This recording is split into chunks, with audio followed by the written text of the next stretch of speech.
Hello and welcome to Season 2 of the Chai Break podcast. This is your host, Shweta Ravishankar. And Ramachari from New York City.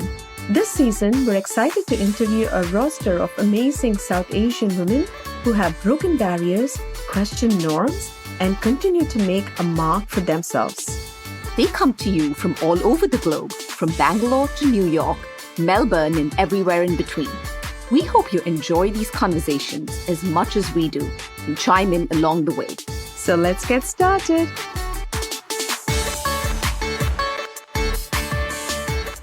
Hello, and welcome to the Chai Break podcast, where we brew up Chai-versations with phenomenal guests like the one we have in our episode today. On each episode. Hi, Shweta. How are you? Hi, Rama. Doing good.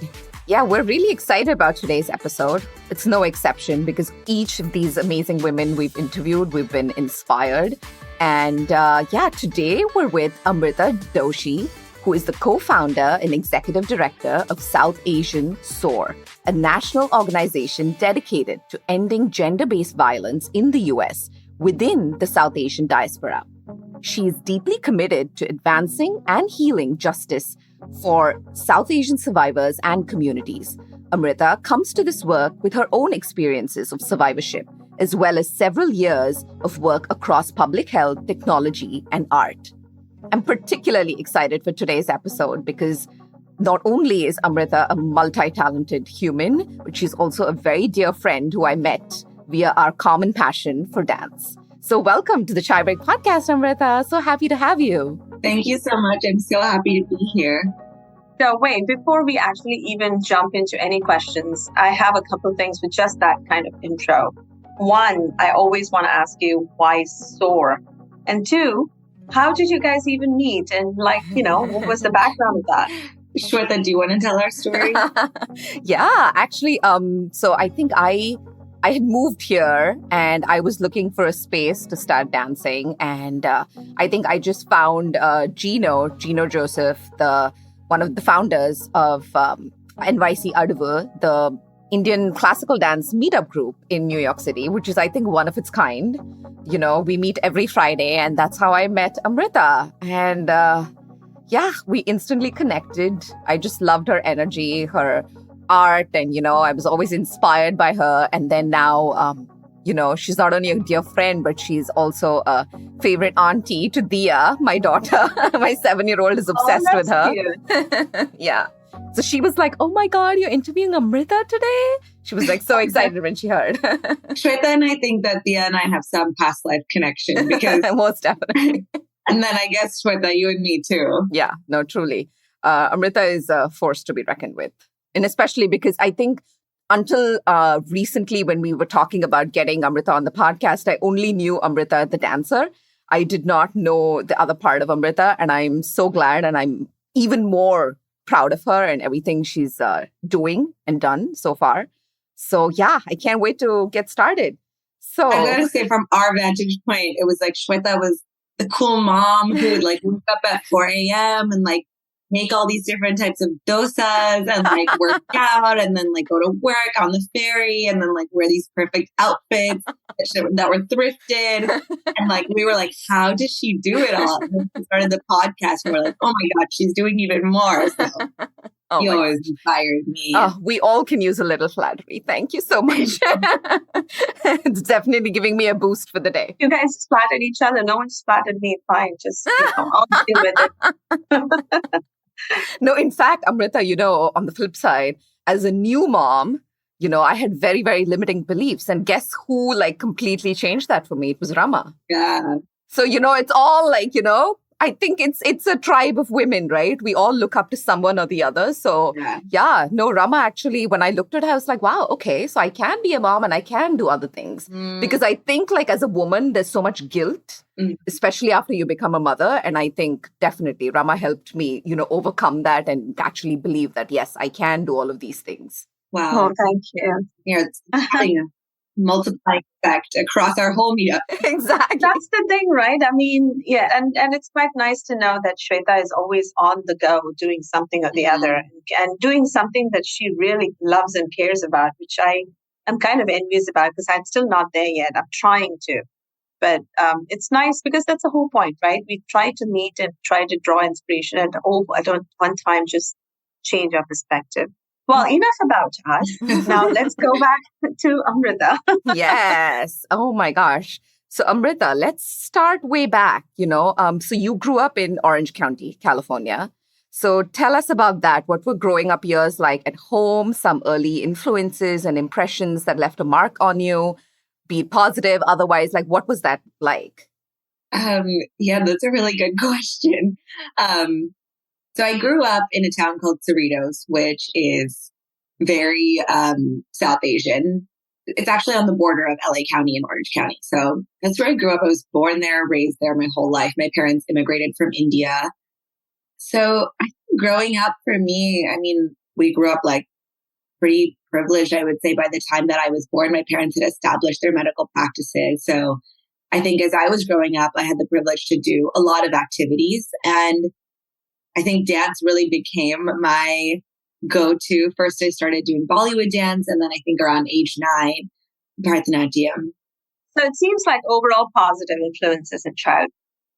I feel like early on, I feel like every Indian or South Asian person sees this in their family, right? You grow up really attuned to the way men treat women, the way in-laws treat their daughter and son-in-laws. Like you become attuned to that at a young age, and like you see how people are interacting. And like, I think even when you're young, you sense that something is off there and something doesn't feel right. And I think also I grew up with me, my sister, and my 2 other younger cousins, and our activities were relatively controlled. Like even when I think about getting to do all those activities, sometimes I think about like they were all under the control and eye of my parents, which I respect and I understand why.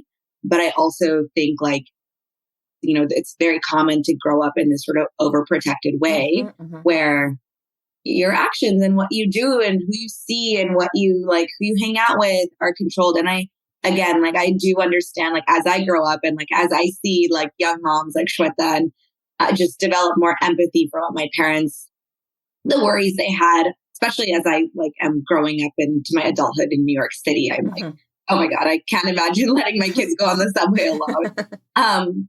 So I understand that, but I think it also leads to you as a young adult, maybe not developing the strength to like have your own judgment or say when things are wrong or right, because you become reliant on an adult doing that for you, or you don't trust yourself to make those decisions because you're having voices that say you don't have the judgment, you don't have the autonomy or agency to make those decisions. So that's kind of more of, I would say, like the flavor around, I guess what I was learning and observing within maybe some of the like South Asian or Indian dynamics that I grew up. No, I think it's a very interesting point you bring up because this reminds me of a cousin of mine within my own family who actually, even to date, she's well into her 30s, has 2 kids of her own, but decision making is not like she's the sweetest person you'll meet, but she just cannot make decisions. She's constantly reliant on her mother or her husband or someone to look to because she can't decide. And this can be as simple as picking out an outfit. Like she can't decide whether she loves it or not, or is it expensive? Is it okay? Is it worth it? Who will question me? Like, basic things like this, because she's, again, been so overprotected in the best interest. But again, I feel like there's a fine line between protecting your child and letting them experience life. Absolutely. And I think that as I've grown up, I've also come to even as I'm saying, I've grown more empathy for why. I also have questioned more like, what does best interest mean, right? Because I think that's often what adults will say. Like, we want what's best for you. We're looking out for your safety.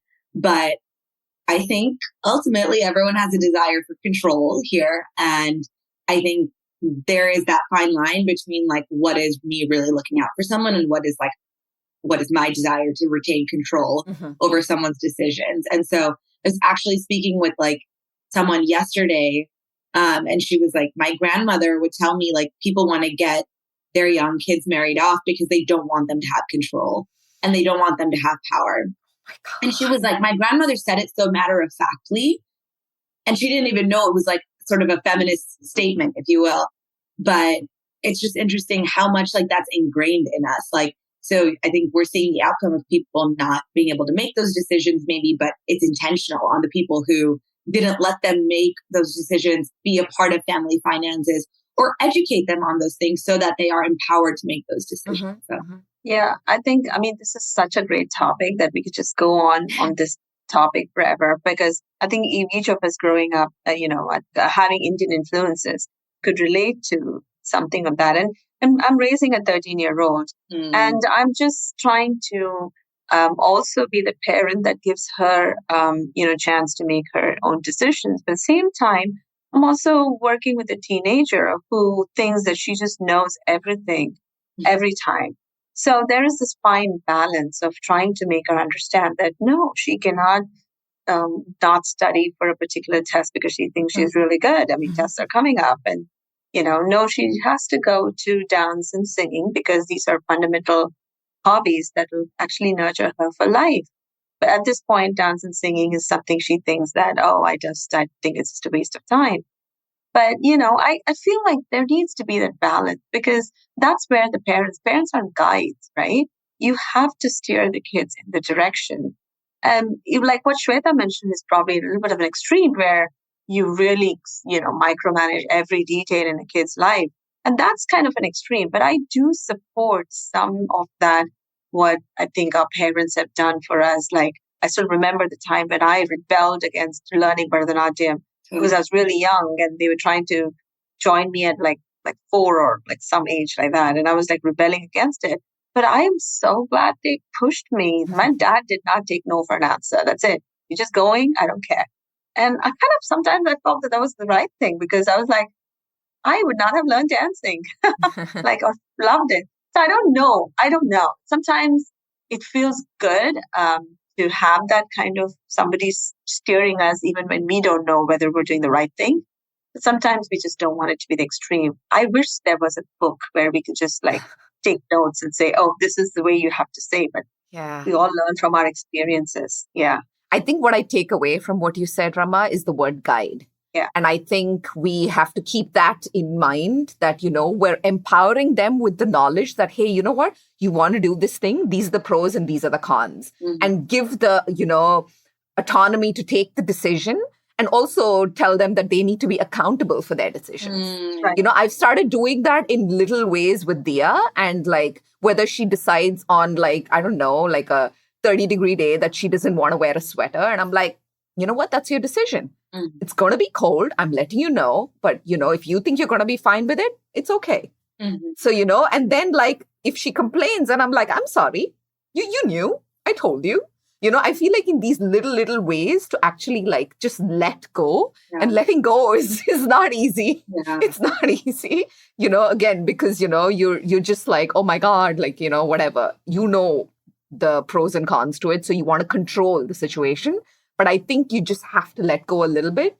And then when they face it themselves, they're like, oh, you know what? At some point, they will think about it. Yeah. Can I add to that? I think something that I think about also, and I might hear what you're saying, what I'm questioning is how do we evolve that to meet today's day and age, right? And contemporary ways of raising a child, or how someone has to be in the world. And so maybe we're saying no, you must go. And this is why, to what your point is, Shweta, here's what it might mean, right? These are such important things and they can teach you a lot. And if you don't go, you'll lose that.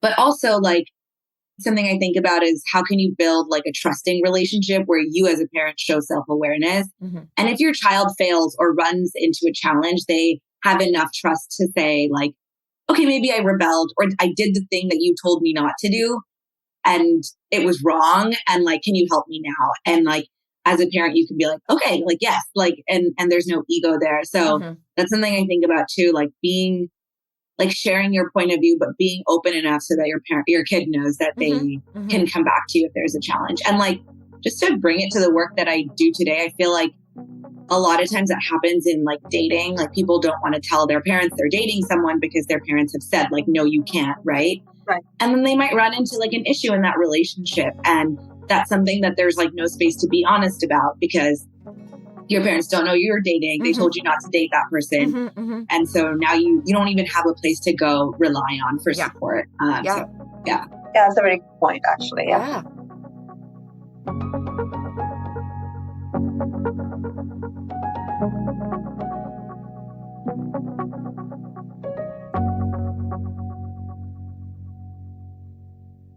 So from art, you've combined the field of art and the work you do in survivorship. Talk to us about that story and how all of that kind of evolved. Yeah, sure. I was telling Shweta in our prep call a little bit of the story, and it's not one I've necessarily told in many times because oftentimes my art world tends to be a little bit separate from my SOAR world or my professional world. But here goes. So I was telling you both, I grew up doing Bharatanatyam. I started at around age 9, and at around age 12. So, okay, growing up, you do your adibus, which are your basic steps. Then you start to learn dances. Then you start to perform and things like that. And so in my school, we would do production. So I think the common ones are maybe the Ramayana or the Mahabharata.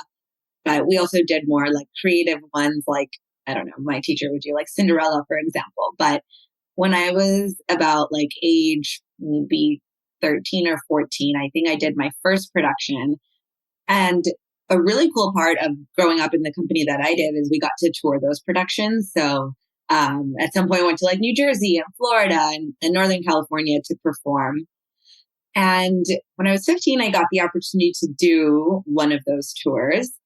So another thing that happens sort of when you perform live in Bharatanatyam is you'll often have a live orchestra.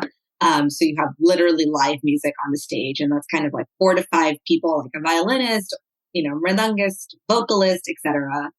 And on that trip, when we were touring, I experienced sexual assault by one of the members of the orchestra. Wow. And I think that whole journey and moment for me. So I was telling Shweta a little bit about this, but I didn't really tell anybody for about 2 years. To our whole conversation right now, just about maybe not having a safe place to go tell something when something's wrong. But it was such an interesting merging of, I don't know, moments and worlds for me, because I was telling Shweta this, but art is something, dance is something you do with your physical body, right? Your performance, your instrument is your body.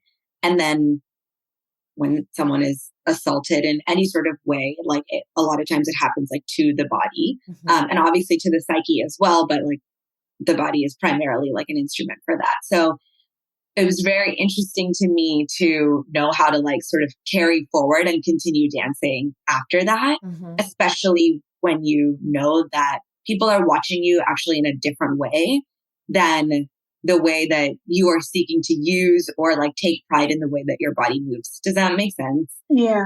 Yeah. Okay. So that's sort of where I would say the intersection of the two kind of started. And I think for a while, it took me, or I struggled to feel safe even in dance spaces. Because you didn't tell your teachers, you didn't tell anyone, right? For the first couple of years. I told a few friends, sort of here and there, because I would be interacting with that person. And so I'd kind of have a safe person that I told every time that I'd be around them, just to make sure someone was watching my back. Yeah. Or, it was important for me to know that I could rely on someone. But I did not tell my teacher or my parents for a couple of years. Yeah. So from all of that, because I think when I initially met you, I think one of the things that I got to know about was when I'd come to the concert, I think, was it a fundraiser for Sakhi? Yeah. So that's when I got to know a little bit of the work you did. So what did you go to college for, and how did Sakhi happen? Yeah. So basically, around my senior year of high school, I was about to do my Arangachram, which is when you sort of have your dance graduation or culmination or debut of sorts. And this individual that I was talking about was going to be the person playing for that. And I think there's details I won't share, but I had a moment of okay, this can't go on. And I need to tell someone so that that's not the situation, because I didn't want to be put in that situation. And so I actually asked my sister to tell my teacher and my parents for me, which we can unpack like how internalized that silence was around not being able to physically or verbally like say that. And also I think that there's a huge role of like taboo here, right? Like to talk about that is difficult because no one ever teaches you like what's appropriate, what's inappropriate. How do you talk about your body? How do you talk about assault, consent, any of these things, right? Right. So yeah, I told my teacher and my parents, and it was through that journey that I was like, I think I really need to address this for myself. And I need to grow and build my strength to one, like be able to say what happened, be able to stand up for myself and assert myself and to not have that happen again. And one of the routes that I saw that happening through was I specifically sought out going to a women's college. And so I applied to Barnard in New York City. I got in and then I moved here. Actually, the day after my RN Trim was my new students orientation. So I finished my RN Trim and then I flew to New York the next morning. Wow, that's hectic. It was so chaotic, but so thrilling.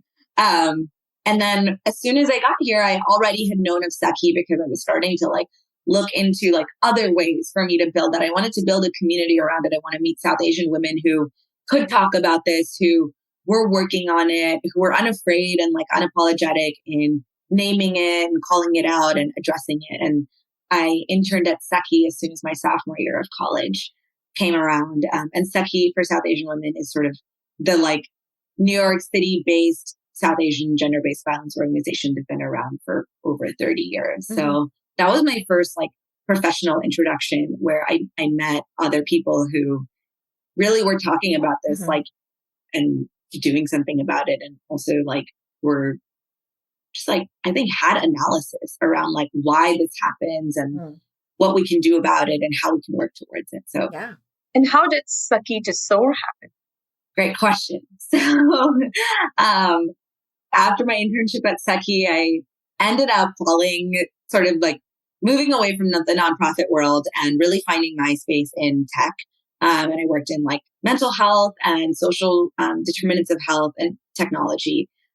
But while I was doing that, I was also starting to build, similar to like our conversation at the beginning of like always finding ways to do the things you love. Like as I was doing that, that's when New York City Adabu meetup started. And I was really thinking about how do I bring together like young professionals who were doing dance and art in the city, specifically South Asian artists and young professionals. So I started to organize these arts shows. So in 2018, I organized one called Ma, and it was an evening of classical dance. Proceeds went to Seki, and we spoke about some of the things we're speaking about today through art throughout the evening. And then the year after that, I organized Seki's Gender Justice in the Arts show, which Shweta came to.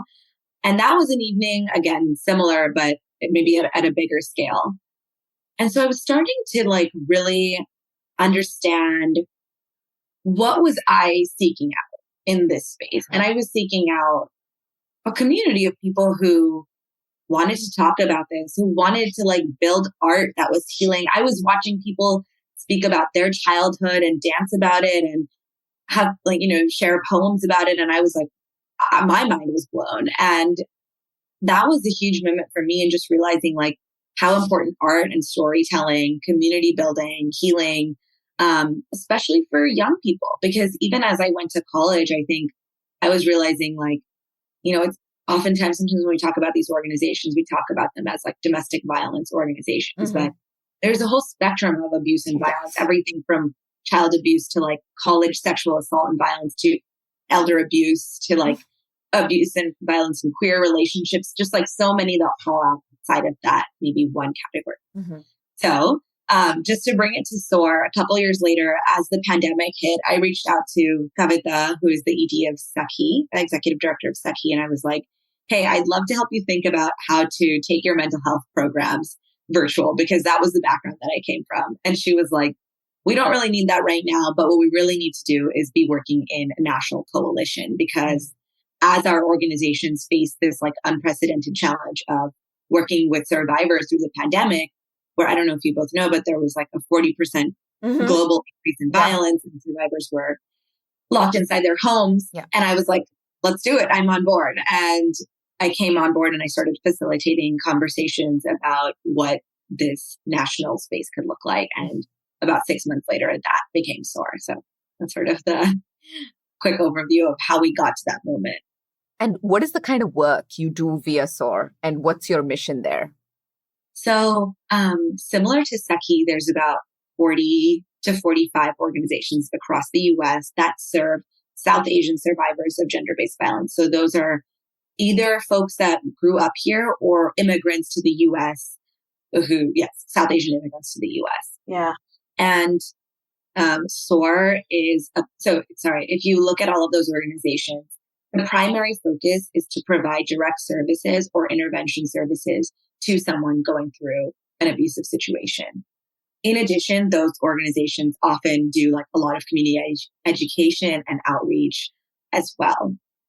But when we came together in those months of discussion, the big thing that came up is those organizations do not have the capacity and means to focus on the root causes and systemic changes and even cultural changes that need to be made to actually prevent violence and to also improve systems so that survivors can actually get the services that they need, whether it be public benefits or housing or anything like that. Wow. And each organization is, it's just kind of like the basic thing of we're stronger together. So by working together, we can actually present national data, national trends, stories, etc., so that our causes and all the things that we want to see and are fighting for are much stronger. So that's like sort of the general thesis of SOAR is working to address the like root causes and systems that lead to violence. And I'll just briefly explain like our work takes place in three main areas. We convene a coalition of 32 community-based organizations. We do a lot of like learning and community building and capacity building with them. We run a survivor storytelling program because we want to make sure that individual South Asian survivors can build their leadership. They are such strong anchors in the way that this movement unfolds. And we want to have a dedicated space to building that leadership and building community for them as well. And then the third is a research and advocacy arm. So we sort of take what we're hearing from our members on the ground and survivors, and we bubble those up into advocacy materials. So just to I know that can be kind of confusing. For example, when Roe fell this summer, we developed a briefing on what are the unique needs, the reproductive justice needs of South Asian survivors of gender-based violence. So really giving folks an understanding of what the in-depth issues are, but at a national level. That's our work. Happy to explain more if any of that was unclear. Oh my gosh, that's really amazing. I like how structured and pointed and targeted it is, starting from research and advocacy to actually the individual survivor and giving them a safe space, right? I think with any kind of abuse, any kind of violence, what you need is a sense of what the victim blaming happens, the victim shaming happens. You don't want that. Yeah. You just want a safe space where no one questions what you're saying. Yeah. And they just accept it and accept you and accept your experience, right? Yeah. And I think that helps with, for yourself and that community feeling. Yeah. And most of the survivors that might come to that program, it's they are there after maybe they have been to an organization and received services for a few years, or actually 50% of them were staff members working at one of these organizations, which was fascinating, which is not surprising, but wonderful in a way, because a lot of times they are now providing services to another survivor without actually having the space to do their own healing work. So we almost view it as a long-term healing space. Even for myself, someone who experienced what I did maybe 10 to 15 years ago now, I'm still thinking about that. I'm still processing how I move through the world and how that has impacted me. So it's maybe people we sort of invite into that space are folks who are on that long term, just any of us are kind of always on that journey of self-growth and learning and healing. So yeah.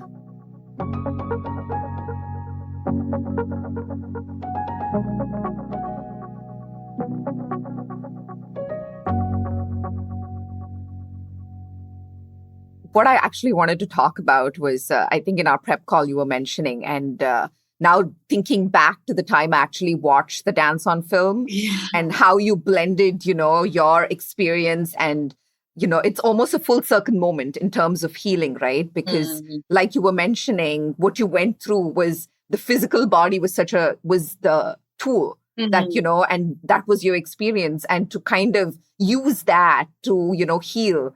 And what was that creative process like? And how did all of that come about? Yeah, that's such a good question. Actually, so I was telling you, SOAR runs a survivor storytelling program, and we ran the pilot of it this year, and I actually participated in it. And, to my sort of what I was saying earlier, where I struggled with silence and not knowing how to use, say the words to articulate what happened. I felt, one, it was important for me to do this program sort of as someone who is building the program, but two, it was a very personal journey for me to be able to share in a space of South Asian people. And, the first time I told my story more publicly, it was through an anonymous poster at a college event. And I remember so I actually took that written version and I sort of worked on it through the storytelling program. And what I ended up working on was a script for this video, or a storyboard for this video. And so it was really well timed because Sonali Skandan, who runs the Dance on Camera Film Festival, through which my film was made, reached out to me just as this program was ending.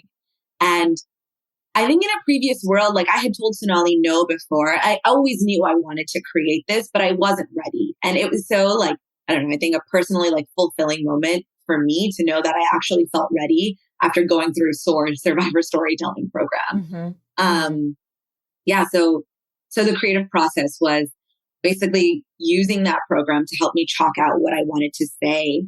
But actually what's kind of interesting, oh gosh, it gets a little complicated, but basically I was telling Shweta this before, but the last message that I received from the sort of individual that assaulted me called me a goddess. And Shweta and I have talked about this word before because it's a word that bothers me. And I was realizing just how sexualized that term could be and what the male gaze on the goddess body. And many people have talked about this and danced about this. And my mentor, Maithili Prakash, has I think 3 full productions.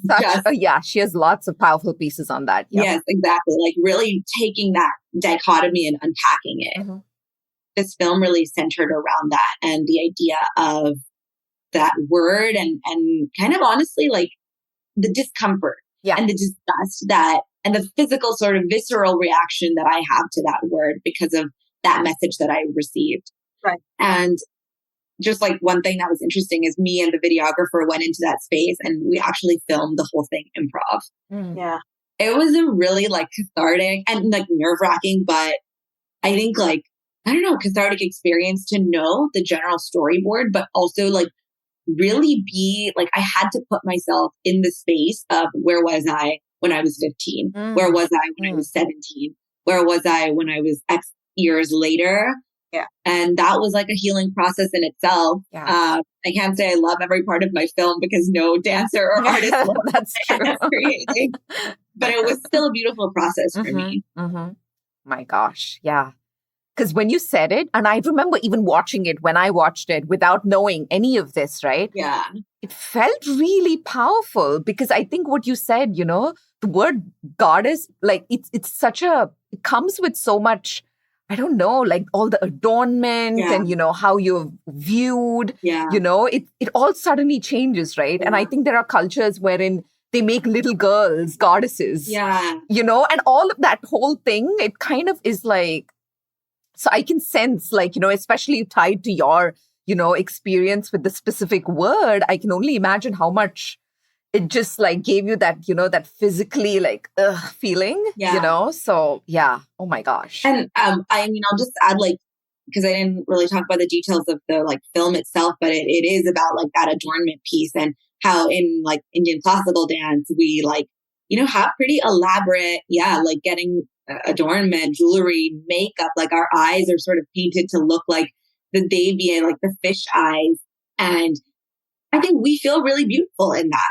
And it's a moment of empowerment when you want to feel beautiful on stage. You want to own, your own sort of power and beauty. And so then to unpack that and say, what is it like to take away all those pieces. And I think the other thing that I think about through that is like the way we mask ourselves, the smile we put on. Like, I feel like, older men in my family will always tell me like, oh, smile more, or like, why aren't you smiling? And I'm like, yeah. And so I, think about all of those things, even in the adornment. It's like all the ways that we might dress in a way that accentuates certain parts of our body. And like, is that for us? Or we might put makeup on in a certain way. And like, I think we've been in an age of like people reclaiming like dressing for ourselves, putting on makeup for ourselves.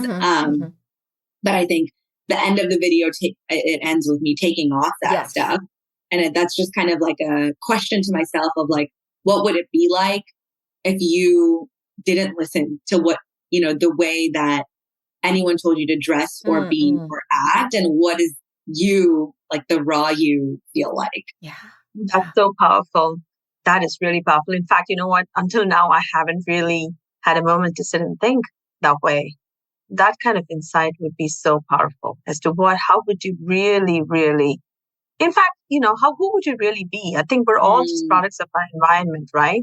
Just forget the dressing part, but just the whole nature, the personality. But if everything else was removed, who is the real me? And that's a big, big question. That's a huge question, but that's amazing. And I actually so SOAR is such a fascinating name. Why SOAR? I mean, how did this come about? Just the name.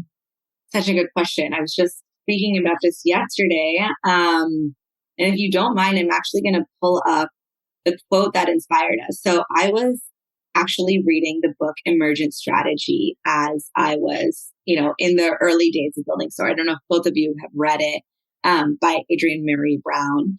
And the whole thesis is about patterns in nature and how we might bring that into like patterns of, anything like, practices for building a business or an organization or any sort of group. And so in the book, she quotes someone named Sierra Pickett. And the quote is, "Starling's murmuration consists of a flock moving in sync with one another, engaging in clear, consistent communication and exhibiting collective leadership and deep, deep trust." Oh.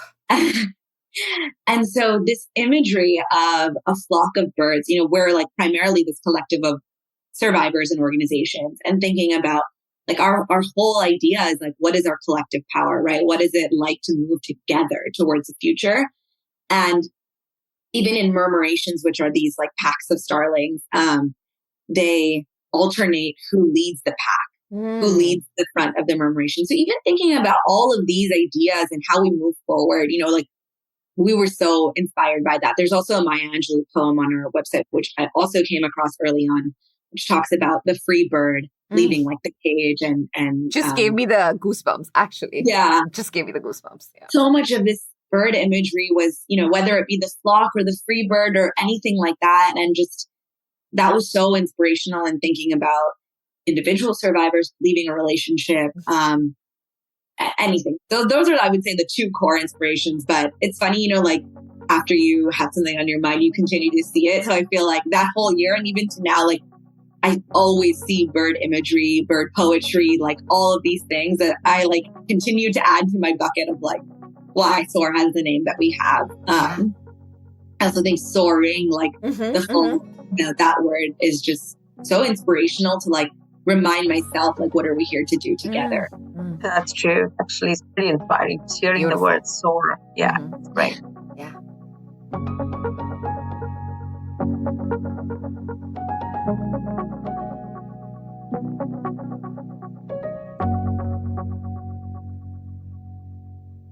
This has really, really been such an inspiring conversation.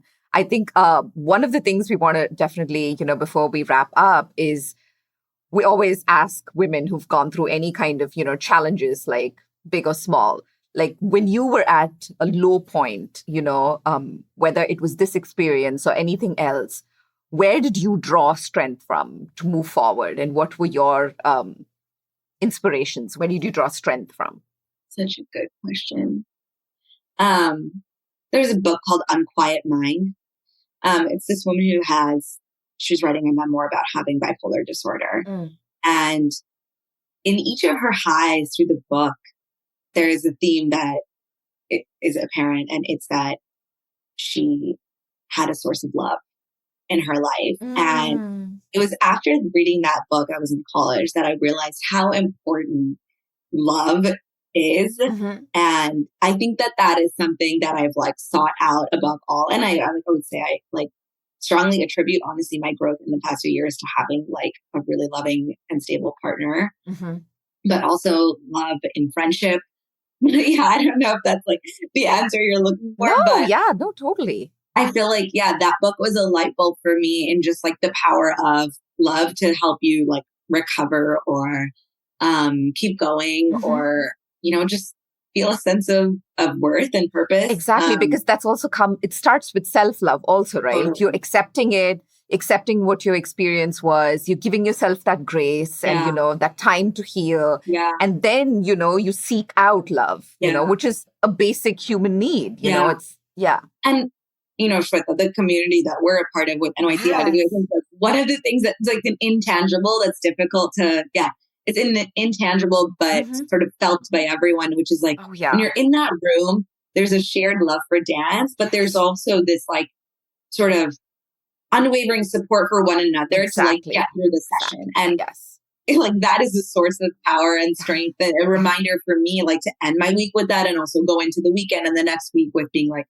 we did that together. Like, you and I might not talk like every week or even every 2 weeks, but like that bond now, like even through that experience is very strong. Yeah. And, I think I've had many circle time moments where, I felt the energy and the love and the support of community is so palpable. And I think that's what it is, right? Connection with one another. Yeah. Whether, you were referring to the flock of birds and, whatever that is, right? It is that sense of like, we're all in this together. So how can we support each other? And I think, especially in the work that you do, that is paramount. You just need that. That's like, I almost feel like that is the key, to unlocking the process of healing, right? Totally. Yeah. I love that. That's beautiful. Well, anyway, I think that brings us to the end of our conversation. I think we could just go on and on. There's so many topics here that you just talked that we could just like draw many sub-conversations from there. But in the interest of time and in sparing your throat and this conversation now, but it was real lovely meeting you, Amrita, and for all the great work you do. Yeah. I honestly forgot at some point that we were on a podcast and I thought, right? You guys are amazing. That's why we love our Chai-versations, because it's truly like sitting with a friend on a couch and having a deep, conversation. So thank you so much. Let's not forget that. Thank you so much. It was so fun. Lovely meeting you, albeit over Zoom, and having this wonderful conversation, and hope to continue many more. Thank you both. Special thanks to Shweta for all her love and also having me on this podcast. Of course. Our pleasure. Yeah. So thank you everyone for tuning in. Until the next episode. Bye. Bye.